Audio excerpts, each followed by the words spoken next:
pagi Ibu Guru. Selamat pagi Ibu. Bagaimana kabar kalian hari ini? Baik. Baik Ibu. Baik. Jadi tentunya sebagai umat yang percaya kepada Tuhan, kita harus mensyukuri berkat Tuhan yang luar biasa. Karena pada hari ini kita masih diperkenankan untuk kita bisa bertemu, kita bisa melaksanakan aktivitas belajar mengajar ya. Dan tentunya yang perlu kita syukuri juga, pada saat ini kalian sudah duduk di kelas 11. Pertemuan kita hari ini adalah awal pertemuan kita di dalam pembelajaran PPKN. Untuk itu sebelum kita memulai aktivitas kita, Ibu minta Helena untuk memimpin kita dalam doa. Baik Ibu, Ibu Guru dan teman-teman semua, sebelum memulai pembelajaran kita berdoa. Saya memimpin doa ini menurut agama dan keyakinan saya, Kristen Katolik, yang lain menyesuaikan. Marilah kita berdoa. Berdoa selesai. Terima kasih Helena yang sudah memimpin kita dalam doa. Baik, Sama-sama Ibu Guru. baik. Ibu ingatkan pada kalian bahwa di saat kita berdoa, di sini juga Ibu akan mengambil nilai sikap. Sikap yang dimaksud di sini adalah sikap religiusnya. Jadi Ibu akan mengambil nilai religiusnya, di mana kalian menunjukkan sikap doa yang baik. Jadi penilaian sikap religius ini Ibu ambil di saat awal kita memulai berdoa tadi, dan sebentar lagi di saat kita mengakhiri pembelajaran kita akan berdoa. Di situ juga Ibu akan ambil nilai religius. Ya, dari pantauan Ibu tadi dan pengamatan Ibu tadi, kalian sudah menunjukkan sikap doa yang baik. Terima kasih dan tepuk tangan untuk kita semua. Ya, baik. Setelah kita berdoa, Ibu akan mengecek kehadiran. Dari pengamatan Ibu, semua ini hadir ya. Gimana kita Semua Ibu. Ya, Ibu sangat berterima kasih. Semoga ini lebih ditingkatkan lagi ya.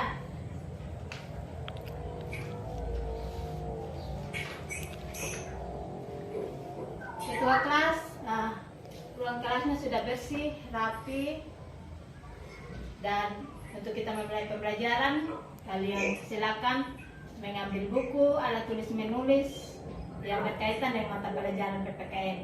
Yang tidak berkaitan dengan mata pelajaran PPKN, silakan kalian simpan di tas kalian masing-masing. Ya.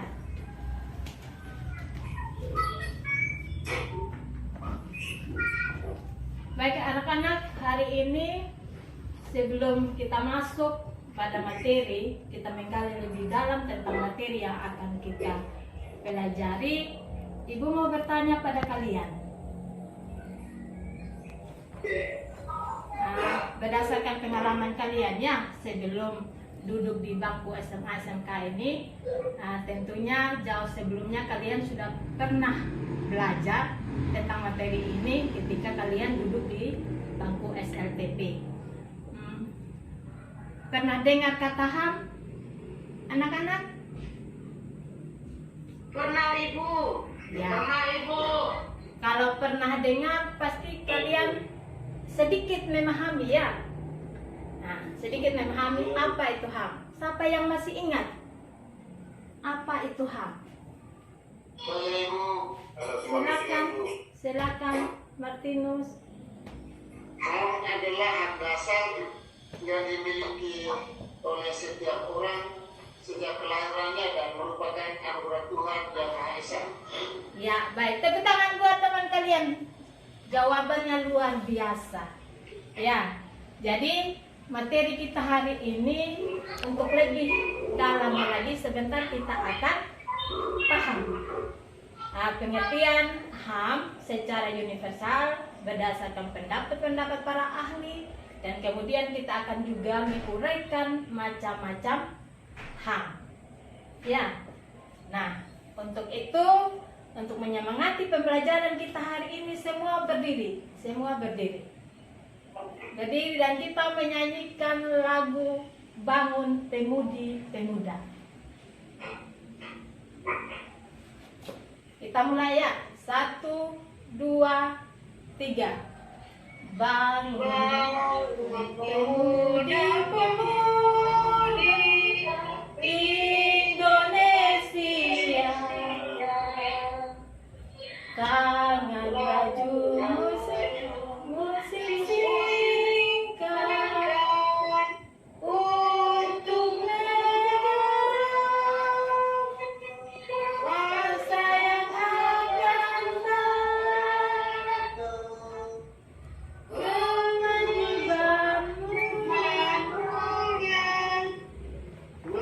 menjadi tanggunganmu terhadap nusa, menjadi tanggungan terhadap nusa. Ya, terima kasih. Ya, jadi materi pokok kita adalah kasus-kasus pelanggaran hak asasi manusia dalam perspektif Pancasila. Hari ini kita akan membahas 2 subpokok bahasan. Yang pertama adalah pengertian hak asasi manusia. Yang kedua adalah macam-macam hak asasi manusia. Yang menjadi kompetensi dasar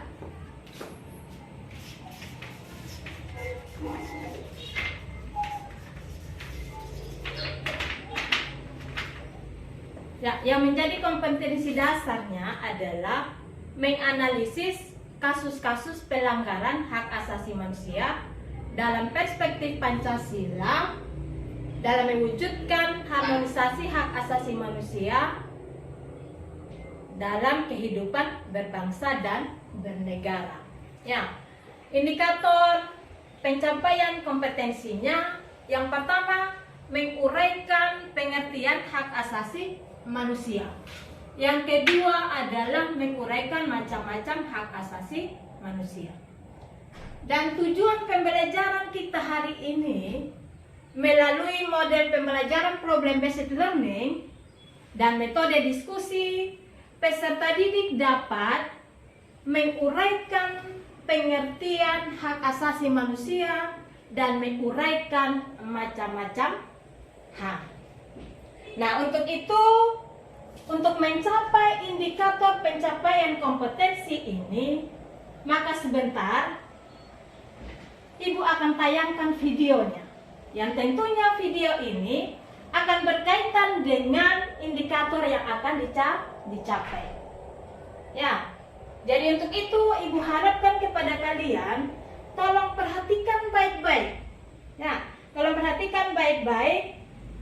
Dan kemudian mengikuti langkah-langkah yang Ibu sampaikan. Sehingga kalian bisa dapat menjawab setiap indikator-indikator yang akan dicapai. Menjawabnya itu sebentar, Ibu akan berikan kesempatan kalian di dalam saat berdiskusi kelompok, kalian akan diberikan LKPD. LKPD itu akan diisi. Untuk menjawab itu, maka perhatikan langkah-langkah pembelajaran yang Ibu sampaikan ini. Bisa dimengerti anak-anak? Bisa, Ibu. Baik, ya. Kalau kita sudah memahami langkah-langkah pembelajarannya, maka tentunya dalam proses pembelajaran ini juga Ibu akan menyampaikan teknik penilaian. Ya. Teknik penilaiannya adalah yang pertama, penilaian sikap. Tadi Ibu sudah sampaikan pertama, sikap spiritualnya adalah Ibu akan menilainya di saat awal dan akhir berdoanya. Bagaimana kalian menunjukkan sikap yang baik. Ya, kemudian nilai sikap sosialnya.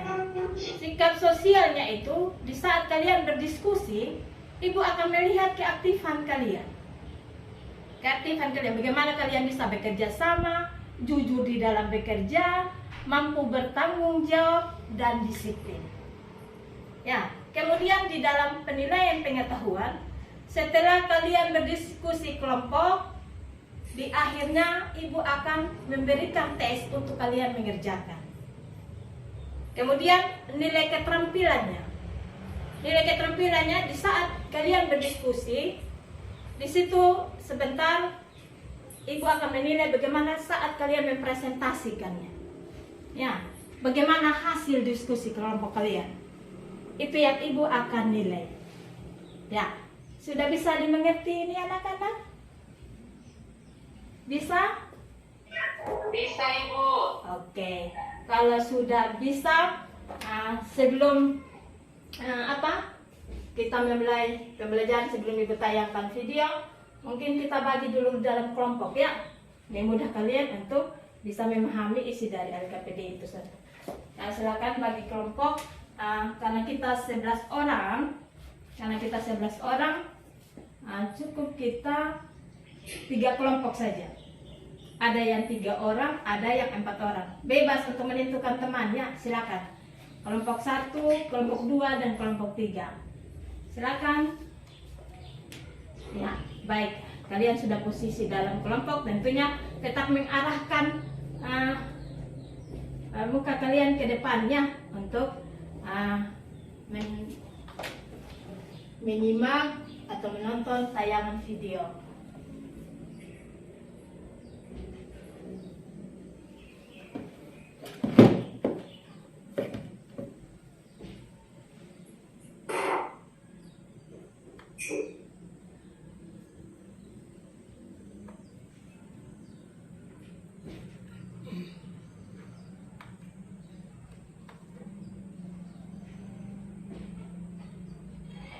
Oke, bismillahirrahmanirrahim. Assalamualaikum warahmatullahi wabarakatuh. PPKN di sini, alhamdulillah seperti yang sudah saya bilang, materi yang sudah sangat familiar tentunya, lagi di pelajaran kita bersama pendidikan Pancasila dan kewarganegaraan. Kali ini kita akan membahas sesuatu yang sudah sangat familiar, tentunya sering kita dengar, yaitu HAM atau hak asasi manusia. Nah, materi ini materi yang menarik karena yang tadi seperti yang sudah saya bilang, materi yang sudah sering kita dengar, namun mungkin kita belum tahu sebenarnya dan apa yang harus kita lakukan untuk agar HAM ini bisa berjalan dengan baik. Itu nanti akan kita bahas di materi ini. Untuk itu, kita simak sama-sama video ini dan kita bahas secara tuntas di sini. Oke, kita masuk pembahasan yang pertama. Kita mulai dari pengertian atau makna HAM itu sendiri. Nah, di sini sudah saya buatkan 4 unsur HAM untuk memahami makna HAM agar lebih mudah. Yang pertama, apa itu HAM? HAM adalah sesuatu hak yang dimiliki oleh setiap manusia sejak lahir atau sejak dalam kandungan. Nah, untuk hal ini masih menjadi perdebatan dan mungkin nanti juga bisa kita diskusikan sebenarnya HAM itu sejak lahir atau sejak dalam kandungan sih. Namun yang pasti HAM itu dimiliki oleh setiap manusia. Itu yang menjadi catatan pertama. Jadi mau kita dimanapun, berada di negara manapun, pada saat apapun kita tetap punya HAM. Oke. Nah, yang kedua, HAM itu bersifat universal. Apa maksudnya? Maksud dari universal di sini yaitu adalah sama haknya dimanapun dan pada siapapun. Oke? Jadi sekali lagi, sama haknya dimanapun dan pada siapapun. Jadi misalkan teman-teman sekarang ada di Indonesia, teman-teman punya hak untuk hidup pastinya. Nah, ketika teman-teman pindah ke Belanda, teman-teman juga masih punya hak untuk hidup. Gitu. Jadi dimanapun, pada saat apapun, hak teman-teman itu sama. Gitu ya. Yang ketiga selanjutnya, HAM itu merupakan anugerah dari Tuhan yang Maha Esa atau Allah Subhanahu wa Ta'ala. Jadi HAM ini bukan dari pemerintah, bukan dari penguasa, bukan dari presiden, bukan dari orang tua kita sekalipun. Oke, HAM ini sesuatu yang sangat spesial karena ini khusus dari Allah Subhanahu wa Ta'ala. Jadi HAM ini sesuatu yang harus wajib dilindungi oleh undang-undang atau oleh negara. Jadi hak kita itu sudah kita punya, hak kita sudah kita punya sejak lahir atau sejak dalam kandungan, dan hak kita itu merupakan anugerah dari Tuhan Yang Maha Esa. Sifat hak kita atau hak kita itu universal, dan hak kita pasti dijamin oleh Allah Subhanahu Wa Taala. Oke, itu untuk pengertiannya. Nah, selanjutnya ini kita berbicara sekarang pendampingnya HAM. Nah, setiap manusia pasti punya pendamping hidup. HAM pun punya, gitu. Jadi HAM itu punya pendampingnya. Apa pendamping HAM? Pendamping HAM adalah KAM. Apa itu KAM? Kewajiban asasi manusia. Itu KAM. Apa itu KAM? Kalau tadi kita punya HAM, sekarang kita juga punya kewajiban. Jadi namanya hak dan kewajiban harus berbarengan, sejalan, seiring, seirama, semelodi untuk kita jalankan secara proporsional. Oke, jadi kalau kita punya hak, kita juga punya kewajiban. Dan kewajiban ini, kewajiban kita itu membatasi hak kita. Maksudnya gimana? Contoh misalkan,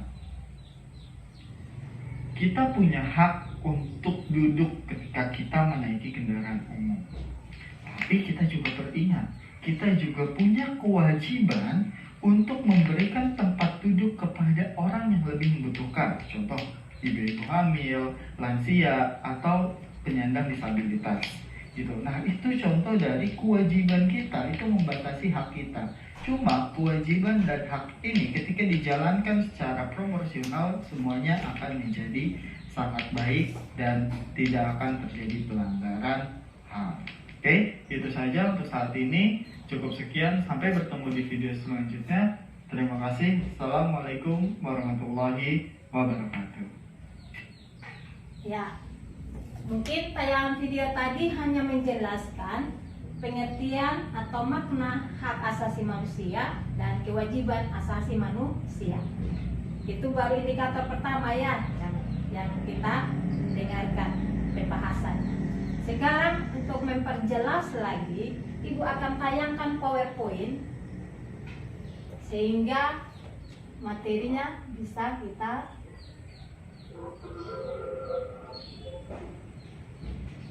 Ibu tayangkan PowerPoint-nya dulu ya.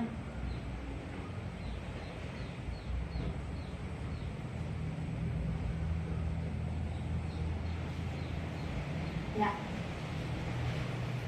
Tadi sudah dijelaskan pengertian makna HAM dan KAM. Sekarang kita lihat pengertian HAM menurut pendapat dari para ahli. Ya, di sini dijelaskan pengertian HAM menurut John Locke. John Locke mengatakan bahwa HAM merupakan suatu hak yang diberikan oleh Tuhan yang bersifat kodrati. Artinya di sini bahwa hak yang dimiliki oleh setiap manusia menurut kodratnya dan tidak dapat dipisahkan hakikatnya, sehingga sifatnya adalah suci. Itu menurut John Locke. Menurut David Bentham dan Kevin Boyle mengatakan bahwa hak asasi manusia dan kebebasan fundamental adalah hak-hak individual dan berasal dari berbagai kebutuhan serta kapasitas-kapasitas manusia. Kemudian menurut hak pilar, HAM adalah hak yang melekat pada diri setiap insan. Apabila setiap insan tidak memiliki hak-hak ini, maka setiap insan tersebut tidak bisa hidup seperti manusia. Hak tersebut didapatkan pada saat sejak lahir ke dunia.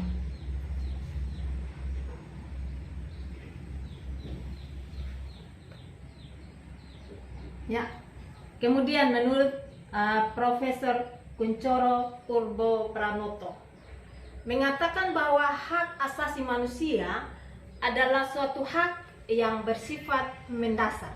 Hak yang telah dimiliki oleh setiap manusia dengan berdasarkan kodratnya yang tidak dapat bisa dipisahkan sehingga HAM bersifat suci.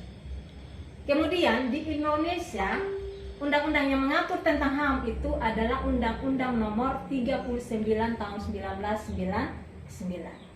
Di dalam undang-undang tersebut menjelaskan bahwa hak asasi manusia adalah seperangkat hak yang melekat pada hakikat setiap keberadaan manusia yang merupakan makhluk Tuhan yang Maha Esa. Kemudian di dalam Komnas HAM juga dijelaskan bahwa HAM adalah hak asasi manusia yang mencakup dari berbagai bidang kehidupan manusia, baik itu sipil, politik, sosial, dan kebudayaan ataupun ekonomi. Nah, dari pemahaman para ahli tadi, maka dapat disimpulkan pengertian HAM secara universal atau secara umum. Ya, hak asasi manusia adalah seperangkat hak dasar atau pokok atau fundamental yang dimiliki manusia sejak lahir sebagai anugerah dari Tuhan yang Maha Esa. Yang tentunya ini wajib dihormati, dijunjung tinggi, dan dilindungi oleh setiap orang demi kehormatan dan perlindungan harkat dan martabat manusia. Ya, dan tentunya di sini selain hak ada kewajiban, yaitu kewajiban dasar setiap manusia. Ya, maka di sini juga kita pahami apa itu kewajiban asasi manusia.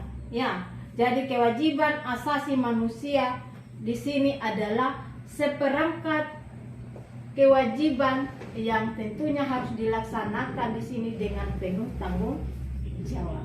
Jadi antara hak dan kewajiban ini punya hubungan. Hubungannya adalah bahwa kalau kita melakukan kewajiban maka hak diperoleh. Jadi berjalan seimbang.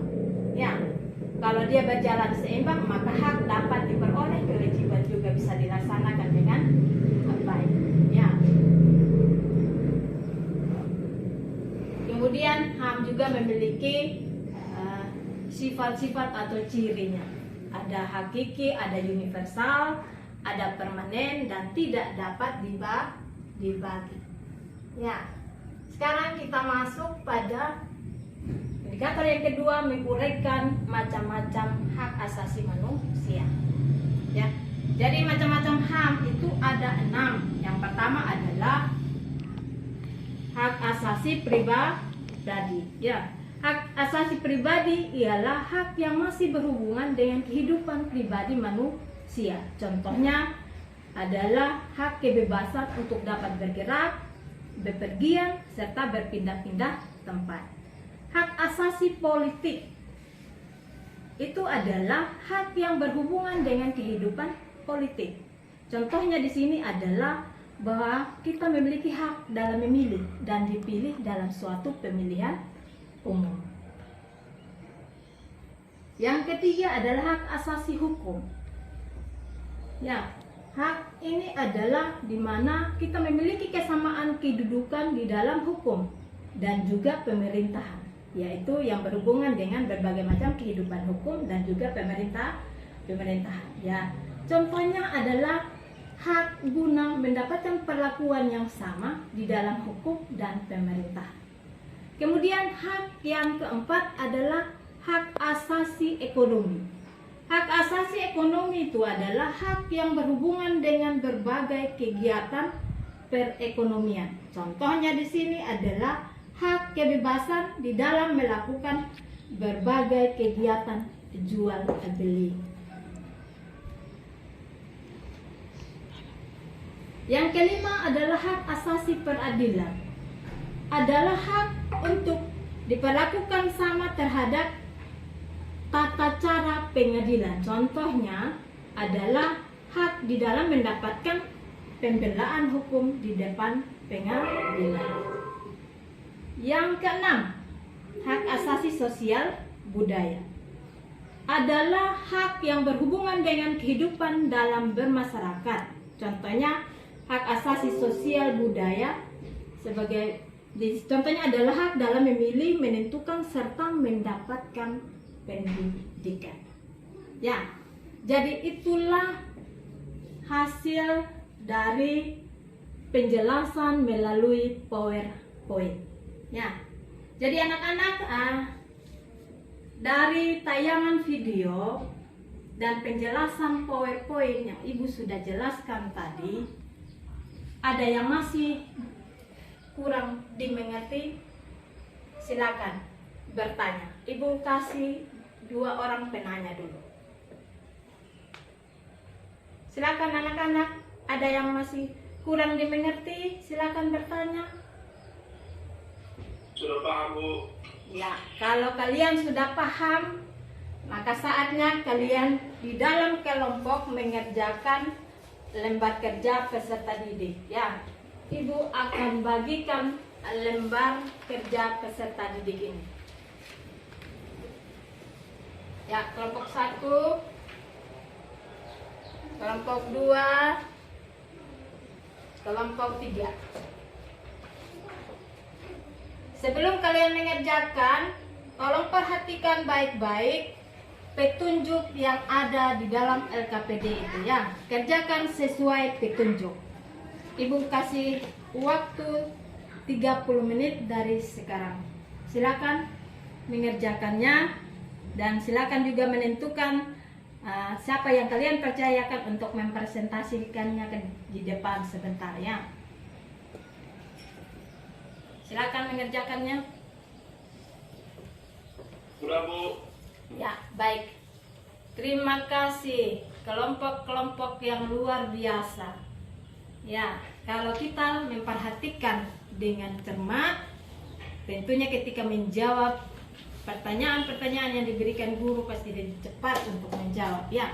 Baik, waktunya kita semua sudah selesai. Kelompok 1, 2, 3. Jangan Sudah, sampai. Bu. Ya, baik. Kalau sudah, waktunya kita untuk mempresentasikan. Ibu berikan kesempatan kepada kelompok 1 secara bergantian ya. Setelah kelompok 1 dilanjut dengan kelompok 2 dan kelompok 3. Ketika kelompok 1 mempresentasikan, tolong kelompok 2 dan kelompok 3 mendengarkannya. Kalau kurang memahami, maka silakan diberikan kesempatan untuk kalian bertanya pada kelompok 1. Mari silakan kelompok 1. Ya, bagaimana kelompok 2, 3? Kelompok 1 sudah mempresentasikan hasil jawaban mereka. Bagaimana menurut kalian, ada yang perlu dipertanyakan? Tidak ada, Bu. Tidak ada. Oke, mari kita berikan aplaus untuk kelompok 1. Ya, silakan kelompok 2. Bagaimana kelompok 1 dan 3? Ada pertanyaan untuk kelompok 2? Tidak ada, Bu. Sudah mengerti, Bu. Sudah mengerti, bagus. Tepuk tangan untuk kelompok 2. Silakan kelompok 3. Ini kelompok yang terakhir ya. Oke. Silakan kelompok 3 mempresentasikan. Ya, terima kasih kelompok 3. Silakan kelompok 1 dan 2 mau bertanya. Ada kelompok 1 dan 2? Lanjut, Bu. Tidak ada. Oke, baik. Sudah paham, Bu. Terima kasih kelompok 3. Kita berikan aplaus untuk kelompok 3. Iya. Baik, kelompok 1, 2, dan 3 sudah menyelesaikan hasil diskusinya, sudah dipresentasikan dan sudah dipahami seluruhnya. Ya, jadi baik, sedikit refleksi hasil dari diskusi dari kelompok 1, 2, dan 3. Ternyata semuanya memahami apa yang menjadi tujuan pembelajaran kita hari ini. Ya, dengan benar kalian sudah menjawab pertanyaan-pertanyaan yang ada di lembar kerja peserta didik. Ya, terima kasih. Jadi untuk itu mengecek pemahaman kalian, tadi Ibu sudah katakan di akhir diskusi kita akan mengerjakan soal tes. Silakan semua singkirkan buku-buku yang ada di atas meja, siapkan kertas dan ballpoint. Ibu akan bagikan soal tesnya. Ya.